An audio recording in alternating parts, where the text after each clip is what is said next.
What's up guys, this is a quick video on the Crosstour CR600 dash cam.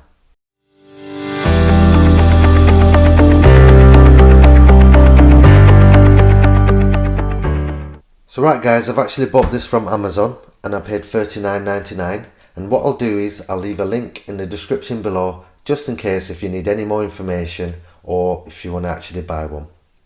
So right guys, we'll have a quick look around the box before we open it. So here it just tells you it's a 1080p full HD. It's got a 170 degree wide angle lens.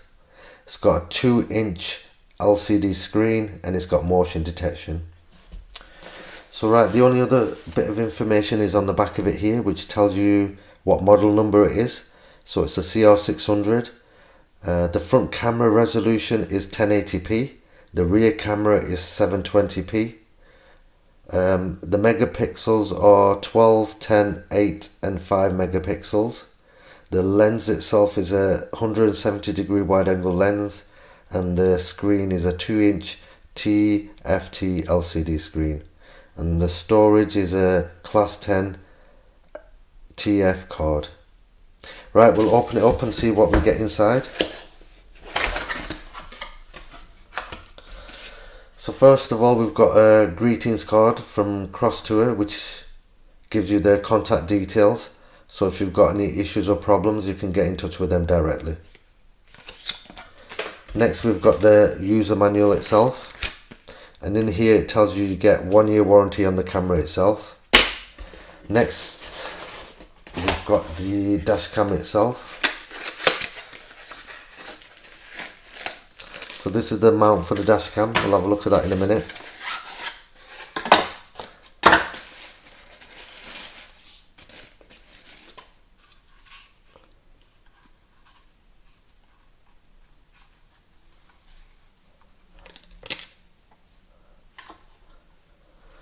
So this is the dash cam itself.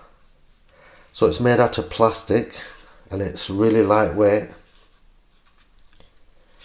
Feels pretty solid and well built. So right, what can I tell you about it? So we've got the lens at the front of it, which is a 170 degree wide angle lens, and it's 12 megapixel and records at 1080p. So we have got some adjusters on the side, so you can adjust it when you've got it mounted to wherever best suits it. So next here we've got the microphone itself. On the other side we've got the factory reset button. Next to that we've got the micro SD card slot, which takes up to a 32 class 10 micro SD card. So like I said, there's the mount. It does looks like it's got a speaker there. On the back of it here it's got the connection for the rear camera, and this is the power connection port. So on the top of it here we've got the, looks like another speaker here. We've got the on and off button. We've got the menu button which doubles up as the mode button as well, and then you've got the up and down buttons, and then we've got the record button which is in the middle, and it's the enter button as well. So this is the mount itself. Like I said before, if you can see that, it just slots into that. It's pretty simple. And then it slides across. If you want to take it back off, you just slide it across and then pull it down.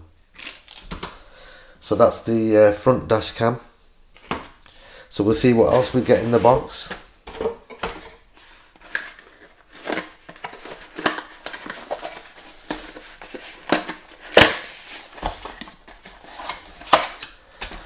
So we've got a plastic clip trim. So basically you just take all your trims off with this so you can feed all the wires and have them hidden so they're not exposed. Next we've got a short power port for the dash cam. Next we've got the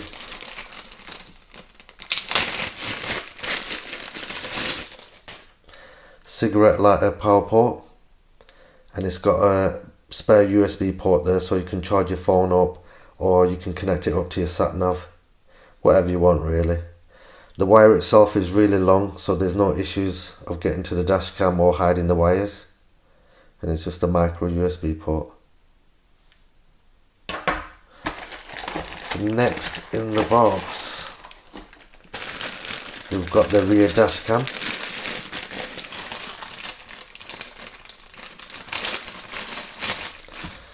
So we've got looks like a sticky foam pad, and we've got 2 screws, so depending on how you want to mount it. I'm just going to see, we've got the factory reset button as pin as well for the dash cam. So that's everything in that box. So we'll have a look at the rear dash cam. So this is the rear dash cam. It's really small. So this has got a 120-degree wide angle length, and it records at 720p, and it's absolutely tiny. So compared to the front dash cam, so you can get a gist of the size of it. It's absolutely tiny. So there's a really long wire to it as well, so you can hide all the wire away. And this is the connection to connect it up to the dash cam itself. So to connect it up, you'll just connect it up to the back of it here like this, and that's how you connect it up. It's that simple really. So I'll just quickly turn it on.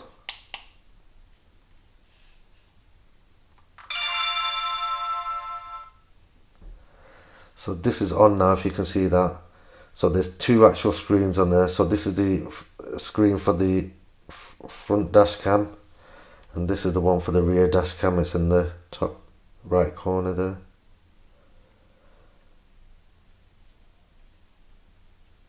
Just trying to work out which way is the right way up. I think it's this way up, yeah, so it'll be mounted like that. So yep,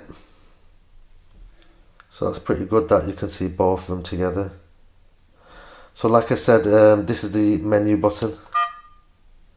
So here, if you can use the up and down button to go through the menu system. The middle button is the enter button. So you can change all your settings and set it up how you want. So if you press the menu button again, it will take you onto settings. And so from here you can set your date and time, auto power off, start up sound, you can turn that off. You can turn these beeps off, set the language, frequency, screensaver. So what that does is basically just turns the screen off after a few minutes to save power, but you won't need to do that because it's got a permanent power supply. License plate number, screen rotation, so basically you can spin it around depending on how it's mounted. And here you format your microSD card. So as soon as you put your microSD card in, come into the menu system, come to format microSD card. I haven't got one entered in here, but you just press the enter button and reformat it, and then it'll start recording your footages onto the card. So here you can go back to default settings, and here it tells you what firmware version it's got, and then it comes out of there. If you press it again, it comes back out of there. If I press it again, it's the first menu system. So don't get confused, it's got 2 menu systems. Like I said, here you can set your resolution. So it's set on 1080p, so I'll leave it on there. So underneath there you can set it on loop recording, display mode, exposure, motion detection, record audio, date stamp. You get the idea. So if I press that again, it will come out of here. So if I keep hold of it for a few seconds, it will change mode. So I'll just wait for that. So if you can see in the top left corner here, it's on video mode. So if I hold the mode button, can you see that it's gone into camera mode? So if I press the middle button, it'll take pictures, and same with the I've got no files recorded. So basically here, if you press it, it will take you to all your video footage, what's recorded, or any of your pictures, and you can flip through them. But I haven't got actually any of them on there because there's no micro SD card. So right, I'll just come out of here.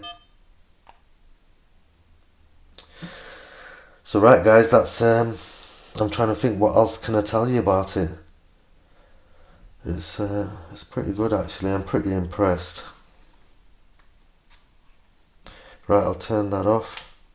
Yeah, that's another thing. If you press that for 1 second, that will turn the screen off. It won't actually turn the dash cam off. It'll just turn the screen off. So if I press it again, it'll turn the screen back on. And that's how you turn the monitor off only. If you want to turn it off completely, hold it for 3 seconds. 1, 2, 3. And it'll turn itself off. Same thing if you want to turn it back on. Just hold it for about 2-3 seconds. And it'll turn itself back on. And like I said, if you just want to turn the monitor on, if it's distracting you, just press it once like that, it'll turn it off. And as you can see, it's still powered up. So, right, I'll turn that off again. So right guys, I think that's everything I can show you on the dash cam itself. I'm pretty impressed with it, and I think it's well worth $39.99. So right guys, I hope this helps somebody out who's thinking about buying one, and don't forget to like, comment and subscribe. Bye.